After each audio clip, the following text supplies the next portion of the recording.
Pag-usapan lang natin ng konti ito. Oh, ito. Manny Pacquiao. Ano meron kay Manny Pacquiao? Manny Pacquiao na bad trip, na buwisit at magsasampa ng kaso o reklamo versus Francis Leo Marcos. Aray ko! Nagtataka ako, bakit pa pinikap ng mainstream media to? Wala namang makakwenta-kwenta si FLM. Mas ko naman. Tuloy na, dumaan sa feed ko tuloy itong balitan to. Eh sige, isingit na natin to. Kilala nyo ba si FLM? Kilala nyo ba si Norman Mangusin? A.K.A. Francis Leo Marcos daw. Ito, si Kulaong, a.k.a. Kulaong, ayan. Ito. Bakit sasampahan ng kaso? Tingnan mo. Napikon at nagbabala pa si People's Champ Manny Pacquiao sa internet personality. Taray, internet personality. Dapat na sinabi nyo, napikon sa isang fake news na vlogger. Aray ko! Dapat ganon. Internet sensation, kineme-eme pa kayo. Ano to? Na si Francis Leo Marcos matapos umano nitong insultuhin si Mami Dionisia. Aba, kahit ako, magagalit talaga ako pagka binalahura mo nanay ko. Diba? Nagsimula ito ng tawaging baluga ng isang netizen, si Leo Marcos. Yan naman kasi... Sino ba kasi netizen eh? Ba't niyo kasi tinawag na baluga si FLM?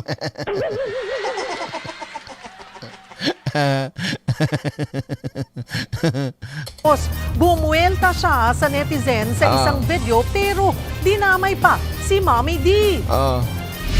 Eh bakit yung nanay ni Pacquiao mas masahol pa sa baluga? Tingnan mo yung mukha ni Pacquiao, nakagano na yung kilay, oh. Nakasalubong na yung kilay ni Pacquiao, oh. Lako, iPhone 17 niya, Manny, Takita, Sabot! Isang vlogger ang nagpaalam niya na kay Pacman. Matapos marinig ni Pacquiao ang video, agad itong nagpahanda ng reklamong isasampa laban kay Leo Marcos. Aray ko, Leo. Tuwang-tawa si Kulaong niya at iyayabang niya na mayaman. Mukhang tikbalang na nga na hindi nagsisipi. Hindi niya rin naiwasang maglabas ng galit. Siyempre, ako na, nagkukontrol din ako. Doon narinig ko yung pati mama ko. Gaganyanin niya. Hanggat at as much as possible, makontrol ko sarili ko kung hindi. Delikado na ata. Pag pamilya. Ano to? I'm stupid. Ganyan naman yung pangalan mo. 'Di ba? Ba't ganyan naman? Hello, Drake. Watsing. Watsing from Poland. Parang Jejemon lang, Hindi ako nang masangkot. Tandaan mo yan. Tandaan mo yan, yari ka. Sigurado na naman, magyayabang na naman yung si Kulaong. Sabihin.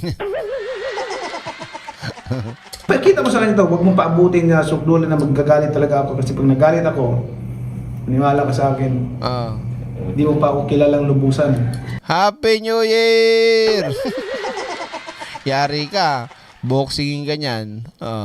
Pasalamat ka, naging Christian lang ako. So, yun. Nako, yari na naman. Makukulong na naman si FLM yan. O si Kulaong. Kasi ikaw,